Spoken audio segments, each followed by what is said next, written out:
In September 2008, a shocking crime happened in a 3-bedroom apartment in Yishun, Singapore. 2 families were living there. One mother and daughter were attacked in their bedroom, and sadly, they didn't survive. Another mother fell from the 12th floor, dying from her injuries, while her young daughter was severely hurt, fighting for her life. What made it even more shocking was that in a home meant for only 4 people, a mysterious man was found inside. If you want ordinary, look elsewhere. Welcome to TC Channel, where other channels fall short, unique mysteries solved step by step. On the night of September 18th, 2008, around 9 p.m., there was a loud argument coming from one of the apartments. Neighbors thought it had settled down, but around midnight, they heard a woman crying out for help. Residents nearby opened their windows to find the source, but couldn't see anything. The cries stopped just as suddenly as they had started. Then, just when everyone thought it was over, a loud crash echoed through the night, like something heavy hitting the ground, sending a chill down everyone's spine. People rushed outside to check, and in the dim streetlight, they saw a woman lying on the ground with dark liquid pooling around her. At 12:50 a.m., the police arrived at the scene. They found a middle-aged woman in pajamas lying motionless on the ground outside the building. Officers questioned nearby residents, but no one knew which apartment she had fallen from. Based on where she had fallen, police thought she might have come from one of the units at the corner. They started searching floor by floor, beginning with the 12th. Around 2 a.m., while investigating a unit on the 6th floor, they noticed blood on the door lock. The police immediately knocked on the door. They clearly heard a man taking a shower inside. After knocking for several minutes, no one answered. Finally, 5 minutes later, a well-dressed man in his 40s slowly cracked open the door and asked, "What's going on so late at night?" The police explained their purpose, but before they could finish, the man interrupted them and tried to close the door. His strange behavior made the officers feel uneasy. The police quickly prepared their tools and asked the man to open the door and cooperate, but he refused. The police called for backup. They eventually forced their way inside. Once inside, they immediately saw a troubling scene. There were noticeable stains across the floor and walls. The kitchen window was open. It seemed the woman who fell might have come through there. In the farthest bedroom, a woman in her 40s had multiple wounds. She was lying motionless in front of the bed. She had no signs of life. Next to her, a teenage girl was also lying, severely injured and already passed away. A knife with stains was found on the floor. The master bedroom was also marked with stains. In the bathroom, a cleaver was found. In the toilet, another stained kitchen knife was discovered. In the shared bathroom's laundry area, a stained scraper was found. On the floor, a younger girl was lying. When paramedics arrived, she still had signs of life, so they immediately rushed her to the hospital for treatment.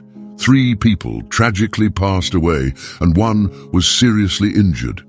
The officers were taken aback by the scene. Meanwhile, the man who opened the door seemed unusually calm, muttering to himself, "They all mistreated me." He was unharmed and had even taken a shower at the scene. This raised suspicion. The police immediately took him to the station and began questioning him. That's when they figured out the relationships between the 5 people involved. In Singapore, there's a policy that allows mothers, grandmothers, or maternal grandmothers to accompany their children for education. This policy helps students focus on their studies and complete their education in peace. The woman who fell was a mother accompanying her child. Her name was Wang Zhijian, 36 years old, from Shenyang. She worked at a private company in Yishun. She had 2 daughters. Her youngest daughter lived with her current husband in another city, while she was with her elder daughter in Singapore for her studies. The injured girl in the bathroom was named Li Mulan, 14 years old, attending Beijing Secondary School in Singapore. She was Yang Ji's daughter from her first marriage. The adult female victim in the bedroom was named Zhang Meng, 41 years old, originally a business owner in Tianjin. She came to Singapore to be with her daughter. Her husband was a police officer in Tianjin. The young female victim in the bedroom was named Feng Moyu, 17 years old, attending Zhijian Secondary School in Singapore. She was Zhang Meng's daughter. The only man at the crime scene was named Wang Zhijian, 42 years old, from Tianjin, China. He came to Singapore on a short-term visa. According to the landlord's testimony, the apartment was rented by Zhang Meng. Yang Jie and her daughter later moved in as roommates with Zhang Meng. They lived in the room located at the bottom left of the apartment. It was clear that Wang Zhijian was not related to any of them. How did he end up in that apartment? What was his connection to the 4 women? Since all 5 individuals involved were not Singaporean citizens, the investigation faced additional challenges. Since the incident in 2008, the police had been investigating for 3 years. The mystery deepens. Rumors spread quickly online, with people guessing about the relationships between the victims and Wang Zhijian. After hearing the news, Zhang Meng's family, the 41-year-old victim, wasted no time blaming Yang Jie's family. They were convinced Wang Zhijian had something to do with Yang Jie and even demanded compensation from her family.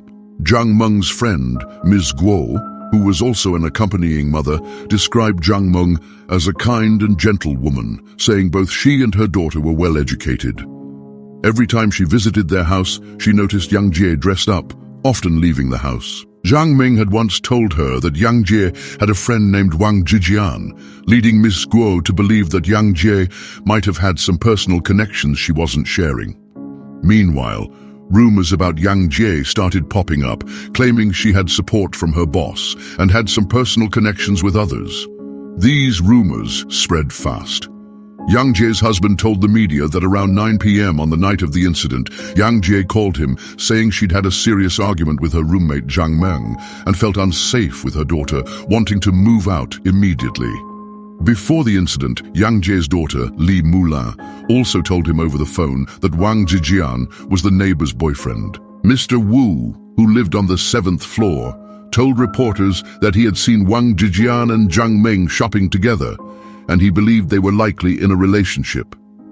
Before the incident, aside from Mr. Wu, no one knew who the man in the apartment was. Neighbors often heard arguments coming from inside, but it wasn't until after the incident that they saw Wang Zhijian's photo in the news and realized they had seen him before. Both families had different versions of the story, and the neighbors barely knew what the man in the apartment looked like. Since the police hadn't released any details about the people involved, the truth remained unclear, leading to widespread discussions on forums across Singapore for 3 years. Some even speculated that Wang Zhijian may have been involved with both women. It wasn't until 2011 that the Singaporean coroner's court finally took up the case, revealing the truth behind this tangled story. The whole sequence of events was completely unexpected, and it left everyone in disbelief. Wang Zhijian had worked as a supervisor at a company in Tianjin, but after facing troubles in his marriage, he fell into a deep depression, and his personality grew more withdrawn. In 2005, Zhang Meng, a successful businesswoman, entered his life at just the right moment. She was immediately captivated by Wang Zhijian's looks, and before they knew it, they had crossed a moral line. When their affair was discovered, Zhang Meng's brother confronted Wang Zhijian multiple times, demanding that he cut ties with his sister, even causing scenes at Wang Zhijian's apartment and workplace. But Wang Zhijian had already fallen hard for Zhang Meng, and even when she began seeing someone else, he didn't give up on her. To show his devotion, Wang Zhijian even got a tattoo of Zhang Meng's portrait on his back. These tattoos were a symbol of their complicated relationship, a death figure and a heart on his right arm, symbolizing how Zhang Meng had affected him, and a snake on his left arm, representing her tempting allure. To avoid hurting his reputation at work, Wang Zhijian chose to quit his job, waiting for Zhang Meng to divorce her husband. In 2007, after her divorce, Zhang Meng moved to Singapore with her daughter to support her daughter while she studied there. Worried that the long-distance relationship might strain their bond, Wang Zhijian began to question if he should continue the relationship. But this time, it was Zhang Meng who didn't agree. She repeatedly threatened that if they broke up, she would do something drastic, even returning to Tianjin several times to argue with Wang Zhijian's family. So they never split up, and their relationship became even more complicated. Starting at the end of 2007, Wang Zhijian made multiple trips back and forth on short-term visas, and every time he went to Singapore, Zhang Meng made sure to prepare a bedroom for him, telling him not to leave the room when anyone else or her daughter was home. The room didn't have a bathroom, so he had to use a portable toilet. All of his basic needs had to be taken care of inside the room. Zhang Meng also insisted that Wang Zhijian not wear any clothes in the room, not even underwear, because she would check in on him at any time. If she found him wearing anything, she would get extremely upset. So, every time Wang Zhijian went to Singapore, he had to stay in a small room with no privacy at all. The only thing he could do to pass the time was play games by himself. Whenever Zhang Meng and her daughter went out, Wang Zhijian would help with household chores, which was his rare moment of peace. It wasn't until a month before the incident that Yang Jie and her daughter accidentally found out that there was a man living in their home. During his time in Singapore, Wang Zhijian lived at Zhang Meng's home. He couldn't find a suitable job and had to survive on his dwindling savings. He even had to give Zhang Meng money for her expenses. His savings were almost gone, but Zhang Meng's attitude toward him was inconsistent, sometimes warm, sometimes cold. A few days later, she began criticizing him for being useless, saying he couldn't do anything right. Her words became sharper and sharper. Wang Zhijian's self-respect as a man was gradually eroded. 3 months before the incident, Wang Zhijian considered breaking up with Zhang Meng and going back to China, but Zhang Meng refused to let go.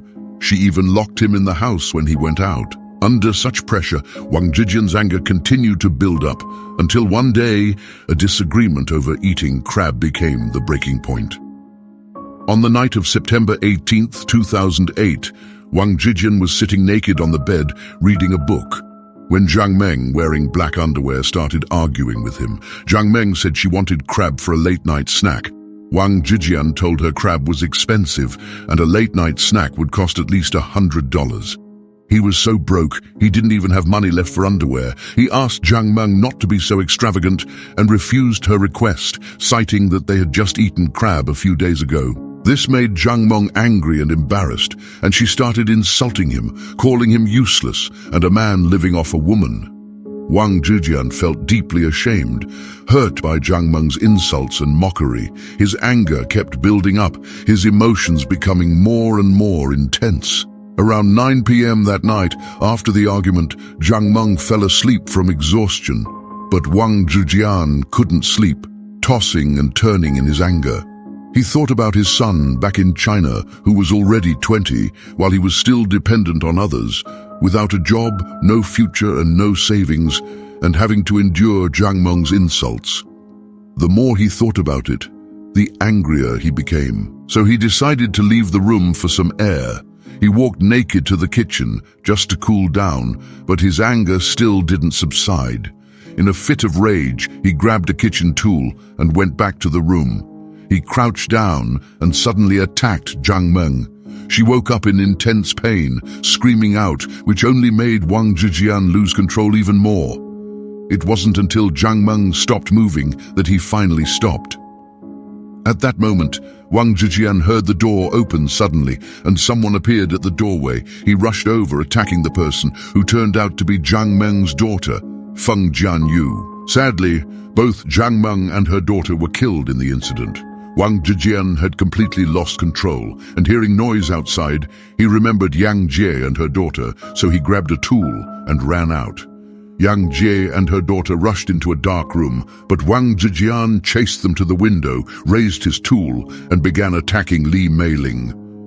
Li Meiling fought back, kicking him hard, which sent him tumbling down. Wang Zhijian seized the chance to escape, hiding in the bathroom. Meanwhile, Yang Jie had reached the kitchen, climbed up to the window, and stood on the narrow ledge, holding onto a bamboo pole outside to balance herself. Wang Zhijian grabbed another tool nearby, rushing toward Yang Jie. In a tragic accident, Yang Jie lost her balance and fell from the window, leading to her untimely death. Wang Zhijian broke open the bathroom door with a tool and confronted Li Meiling, who was hiding inside. They struggled for a while until Li Meiling collapsed on the floor, unmoving. Wang Zhijian thought she had stopped breathing, so he stopped. But just a few steps away, he heard a faint breath. He quickly went back, and the struggle continued. This 14-year-old girl, with an incredible will to survive, pulled through. Wang Zhijian didn't run right away, and strangely, he didn't feel fear after what happened. Instead of worrying about the scene, he felt the blood on him was too much, so he decided to take a shower and clean up. Afterward, he packed his things and got ready to leave. The police had already arrived at the door, and Wang Zhijian didn't resist when they arrested him. The case was complex, and the investigation at the scene lasted for over 15 hours. The forensic team collected several items, including a mattress, chairs, kitchenware, and trash cans. They also took multiple briefcases with bloodstains, and the items inside were covered in blood. When they arrested him, Wang Zhijian smiled oddly at the camera, as if he felt he had finally escaped. In court, Wang Zhijian claimed that Zhang Meng had kept him trapped, treating him as her servant. He said he couldn't take it anymore, which led him to do what he did. His lawyer argued that the long-term confinement and mistreatment by Zhang Meng had driven him to a breaking point, causing him to lose control during the incident. However, the Singaporean police refused to have him mentally evaluated and accepted the testimony of the sole survivor, Li Meiling. In the end, Wang Zhijian was convicted of murder and sentenced to death. Thanks for watching. We'll see you next time on Dark Secrets.